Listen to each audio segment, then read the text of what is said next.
Los Angeles está em chamas e os pedidos de socorro começam a chegar. Queridos irmãos e irmãs, vivemos tempos desafiadores. A cada dia testemunhamos eventos que não podem ser ignorados. Hoje, trago uma mensagem que deve ecoar em nossos corações e mentes. Uma atriz, diante de uma plateia em Hollywood, zombou do nome de Deus. Um gesto que muitos tomaram como entretenimento, mas que, para nós, é um sinal de alerta. O mundo está mudando e, com ele, vem sinais claros dos finais dos tempos. Assistam comigo este trecho. Afinal, Deus perdoa esse tipo de pecado? Nós estamos falando aqui do que pode ser o pior incêndio da história de Los Angeles, na Califórnia, Estados Unidos. E no último dia 5 de janeiro, houve o Globo de Ouro, a entrega do prêmio, né, para os artistas ali na Califórnia. E uma comediante, naquele momento, ela fez digamos que uma anedota, uma piada, no qual ela mencionou o nome de Deus. Ela disse que na lista de agradecimentos, Deus não aparecia. Who got shouted out the most? Let's look at the numbers. All right, cast and crew are leading the way with 11 mentions. Moms are holding strong with 3 shout-outs. God, creator of the universe, 0 mentions. And Mario Lopez, host of Access Hollywood, 1. All right. No surprise in this godless town. E concluiu dizendo assim: não é de se surpreender, já que nós estamos numa cidade sem Deus. E todos riram. Como podemos reagir diante de algo tão grave? Precisamos olhar para os sinais ao nosso redor. Incêndios devastadores como os que consumiram vastas áreas na Califórnia, terremotos, secas, doenças. Tudo aponta para o que foi profetizado nas Escrituras. Vamos juntos abrir nossas Bíblias e mergulhar no livro de Apocalipse para buscar entendimento e propósito nesse momento tão crítico. O primeiro anjo tocou a trombeta, e houve saraiva e fogo misturados com sangue, que foram lançados sobre a terra, e foi queimada a 1/3 parte da terra, e a 1/3 parte das árvores, e toda a erva verde foi queimada. Pensem bem, irmãos, os incêndios na Califórnia devastaram milhares de hectares, destruindo não apenas a vegetação, mas também lares e vidas. Seria coincidência ou estamos vendo os primeiros toques das trombetas do Apocalipse? A palavra de Deus é clara. Esses eventos não são acidentais. Eles servem como avisos. O fogo é purificador, mas também é símbolo de juízo. Assim como os antigos profetas chamavam o povo ao arrependimento, esses sinais nos chamam hoje. Diante de uma tragédia tão terrível, um vídeo tem viralizado porque uma família que traz consigo na sua casa a imagem da Virgem Maria, ao voltar à sua residência, encontrou a sua residência completamente destruída, foi tomada pelo fogo, mas a imagem da Santíssima Virgem Maria estava intacta. A imagem da Virgem Maria ficou intacta no meio daquelas chamas. E que bonito, porque aquela família, mesmo diante de uma casa destruída, ela está entoando o Regina Coeli. Está saudando, está glorificando o Senhor, saudando a Santíssima Virgem Maria. Eu quero compartilhar com vocês este testemunho. Surgiu um farol de esperança no meio do caos. A família Alpin, ao retornar ao local onde sua casa ficava, encontrou destruição absoluta. Mas ocorreu algo impressionante, inesperado. As imagens de Nossa Senhora de Guadalupe e São José permaneceram intactas. Isso mesmo, intactas. Reunidos ao redor da imagem de Maria, os Alpins entoaram um cântico que havia sido ensinado pela mãe de Peter Alpin, patriarca da família. Essa demonstração de fé perante a adversidade foi registrada e compartilhada online. emocionando milhares de internautas ao redor do mundo. Andrew, o quarto filho dos Alpins, disse que a família quer reconstruir sua casa, que já foi um centro de hospitalidade, alegria, apoio e amor familiar por mais de 3 décadas, e completou: temos que dar tudo a Deus.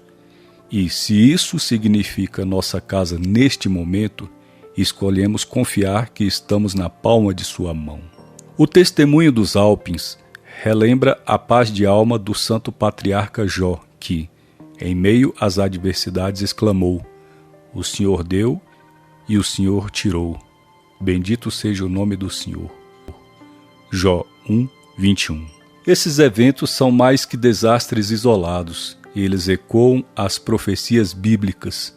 E agora, no capítulo 16, 8, 9 do Apocalipse, somos convidados a refletir sobre um tempo de calor intenso e juízo divino que aponta diretamente para a nossa necessidade de entendimento espiritual. O quarto anjo derramou a sua taça sobre o sol, e foi-lhe permitido queimar os homens com fogo. E os homens foram queimados com grande calor, e blasfemaram o nome de Deus, que tem poder sobre estas pragas, e não se arrependeram para lhe darem glória. Irmãos, já ouvimos falar de ondas de calor recorde. Muitos ignoram essas mudanças, mas a palavra de Deus é clara. Está profetizado que homens seriam queimados pelo calor, mas o orgulho os impediria de se arrepender. Isso acontece, né?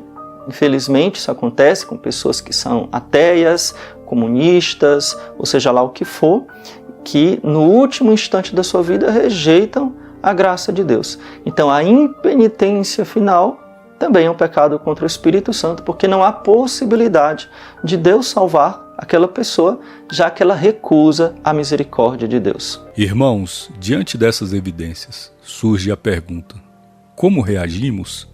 Será que reconhecemos os sinais ou escolhemos seguir o caminho da maioria cega pelo ceticismo? A gravidade da impenitência significa recusar em se arrepender, mesmo diante da verdade clara de Deus. Ignorar esses sinais é fechar o coração à única fonte de perdão e salvação. E vocês, reconhecem os sinais ou se deixam levar pelo ceticismo da maioria? Quantas vezes somos chamados a enxergar além do véu da dúvida, mas insistimos em nos refugiar em nossa incredulidade? A impenitência final é a recusa persistente de se arrepender até o último instante de vida, ignorando os sinais de Deus e endurecendo o coração diante da verdade. É o pecado contra o Espírito Santo, porque rejeita deliberadamente a única fonte de perdão e salvação. Mas há algo que o ceticismo da maioria esquece: o amor de Deus transcende nossa compreensão. No momento crucial, quando tudo parece perdido, a misericórdia divina ainda pode alcançar aquele pecador que se dispõe, mesmo tardiamente, a abrir o coração para a graça. Jesus, lembra-te de mim quando começares a reinar. É a tradução da CNBB, ou quando vieres no teu reino. Ele respondeu: em verdade te digo, hoje estarás comigo no paraíso. Lembrem-se de Dimas, o ladrão crucificado ao lado de Jesus Cristo. Ele viveu uma vida de erros e crimes, mas no momento derradeiro reconheceu Jesus como rei e suplicou misericórdia. E o que recebeu? A promessa do paraíso. Isso nos mostra que, enquanto houver um sopro de vida, há esperança de reconciliação. Portanto, o pecado da impenitência final é um chamado ao nosso discernimento. Estamos atentos aos sinais ou entregamos ao cinismo que nos cega? A misericórdia de Deus está sempre à porta, mas cabe a nós escolher abrir. Nos esperemos até o último segundo para reconhecer a verdade. Essa é a grande verdade. Enquanto houver vida, há esperança. A história de Dimas nos ensina que a misericórdia de Deus está sempre ao nosso alcance, mas cabe a nós escolher abrir o coração antes que seja tarde. E, mesmo nos momentos mais sombrios, Deus não cessa de nos chamar. Agora deixe-me contar a história de Samuel, um exemplo de como o sussurro divino pode alcançar até os mais céticos, oferecendo redenção quando tudo parece perdido.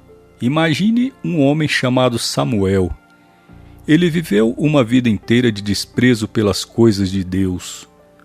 Para ele, o céu era uma fábula e o inferno uma superstição.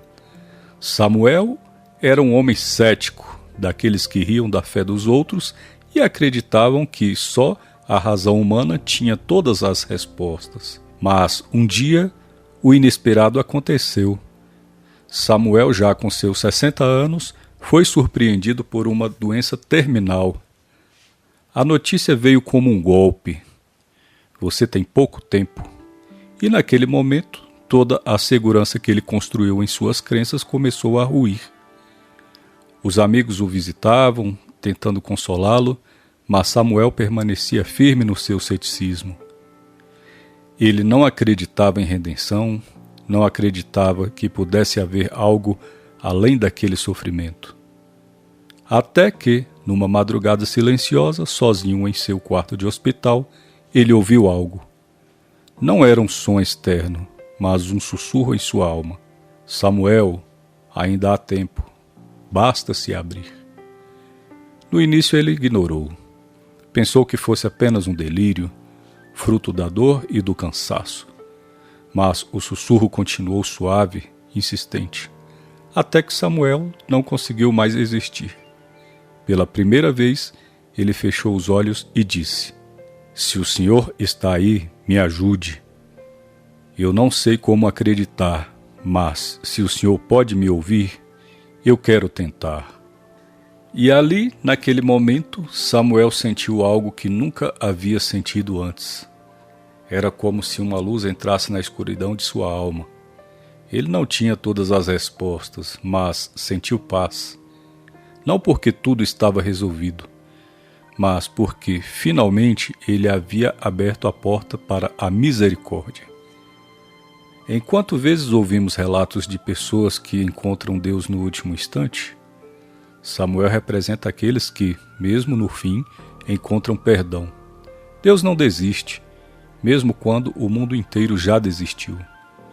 E você, está ouvindo os sussurros em sua alma? Ou vai esperar até o último instante para se abrir à graça divina? A história de Samuel nos mostra que Deus está sempre chamando, mesmo nos momentos mais sombrios. Mas, e quanto ao mundo ao nosso redor, não vemos os mesmos sussurros em forma de catástrofes, tragédias e conflitos? São alertas, convites para despertarmos antes que seja tarde. Agora, vamos olhar além das dores do presente e refletir sobre a promessa de Deus. Um novo céu, uma nova terra e a restauração completa para aqueles que ouvem e respondem o seu chamado.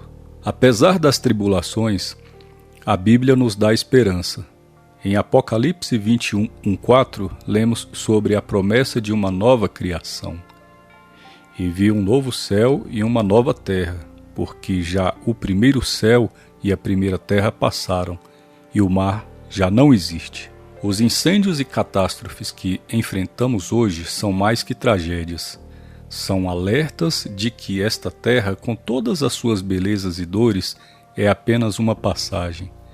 Deus nos chama a enxergar além da destruição e do sofrimento, pois Ele é maior que tudo isso e tem algo infinitamente melhor preparado para aqueles que voltam para Ele. Uma eternidade de paz e justiça que nunca se abalará. Negócio é ideologia, não é cultura. Se você estuda a história, e não só a história brasileira, mas a história da humanidade, períodos difíceis já tivemos tantos.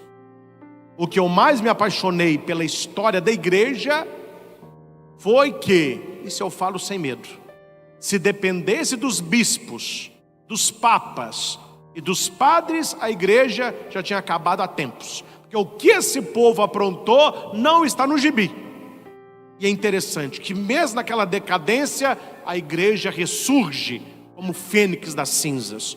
Não é nossa, não é coisa nossa. Nós tocamos no mistério de Deus.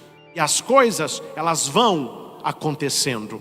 Então nós precisamos entender uma coisa: Deus não perdeu o controle da história. Quando você estuda a história real, você verá que essa é a situação difícil que nós estamos hoje. Pessoas contestadoras, pessoas que espalham a apostasia, que brincam com o sagrado, pessoas que ficam arrotando ideologia, não só de gênero, mas tantas outras nefastas que estão por aí.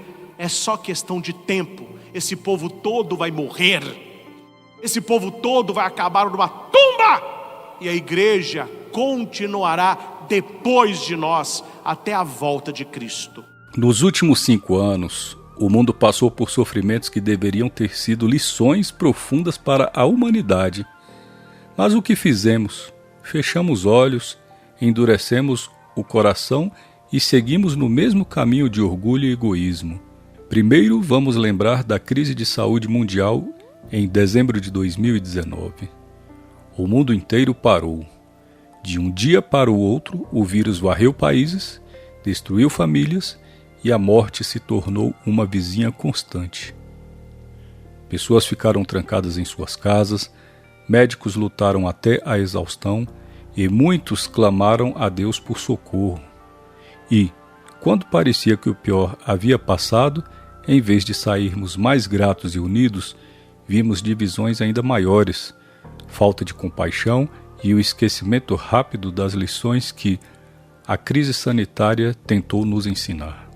Depois veio a tragédia das chuvas do Rio Grande do Sul, em 2024. Cidades inteiras ficaram submersas, famílias perderam tudo e vidas foram arrancadas pela força da natureza. Milhares choraram seus mortos, enquanto outros se desesperavam ao ver suas casas reduzidas à lama. Mas o que aconteceu depois? Políticos prometeram mudanças, pessoas se solidarizavam por alguns dias e, com o tempo, tudo voltou ao velho normal. Continuamos destruindo o meio ambiente, ignorando os alertas, como se a dor daqueles que perderam tudo não tivesse valor. Porque a gente vai ter tamanho da grandeza dos problemas quando a água baixar e quando os rios voltar à normalidade. A gente vai ver o que se perdeu em cada casa, o que se perdeu em cada cidade, o que se perdeu em cada igreja, o que se perdeu em cada lugar. Porque nós temos que começar a pensar nas pessoas. Nós vamos ter que agora começar a pensar como que a gente vai atender as pessoas. E o que dizer da guerra entre a Rússia e a Ucrânia, que começou em 2022 e segue trazendo sofrimento? Milhões de refugiados, crianças sem pais, famílias separadas pela brutalidade de uma guerra. As bombas caem, a fome aumenta e o mundo assiste com indiferença. É um lembrete claro de como o poder e o orgulho ainda falam mais alto que a empatia e a paz. Pensemos agora no desastre humanitário com os imigrantes africanos no Mediterrâneo. Barcos superlotados, homens, mulheres e crianças arriscando suas vidas para fugir da pobreza e dos conflitos. Quantos não afundaram no meio do mar, deixando apenas o silêncio e o esquecimento? A cada nova tragédia, os números chocam por um momento, mas logo o mundo vira o rosto para outra coisa. E, por último, lembremos da crise climática global. Secas em alguns lugares, enchentes em outros, incêndios consumindo florestas inteiras. Deus nos deu a criação como um presente, mas o que fizemos? Exploramos, poluímos e viramos as costas para os sinais claros de que algo está errado. E, ainda assim, seguimos indiferentes, acumulando bens como se isso pudesse nos salvar de tudo o que está por vir. Cada uma dessas situações deveria ter nos levado a refletir, a nos voltarmos para Deus, a mudar nossas condutas, mas, ao invés disso, preferimos repetir os mesmos erros. Fechamos nossos corações, nos acomodamos na rotina e seguimos caminhando para o abismo. E vocês, até quando vão esperar para mudar? Será preciso mais uma crise sanitária, mais uma tragédia, mais uma guerra? Ou será que o momento de abrir os olhos e os corações não seria agora? Esses eventos nos lembram que não somos invencíveis. Por trás de cada tragédia, há um chamado divino para refletirmos e mudarmos. Deus nos alerta com sinais claros. Não é tarde para agir. A terra, com suas dores e belezas, é temporária, mas a promessa de um futuro com Deus é eterna. E agora, a decisão está em nossas mãos. Vamos continuar ignorando esses alertas ou abriremos nossos corações para a transformação que Deus nos oferece? Que nossas ações reflitam fé, responsabilidade e esperança, confiando que, mesmo no caos, Deus nos guia para algo muito maior. Exemplo 2. Seus pais viajam, vocês ficam cuidando da casa. Tudo certo, pagam as contas, fazem a comida, lavam as vasilhas, cuidam ali daquele ambiente, alimentam os animais, tá tudo bem. E vocês estão com saudade. Até que alguém diz assim: eles estão chegando. Qual que é o seu sentimento? Alegria. Entendem? Isto é a parousia, meus irmãos. Para aqueles que estão numa vida de santidade, o Maranatá, o vinde Senhor Jesus, é um dia esperado. É um dia de alegria, é um dia de glória, é um dia de libertação.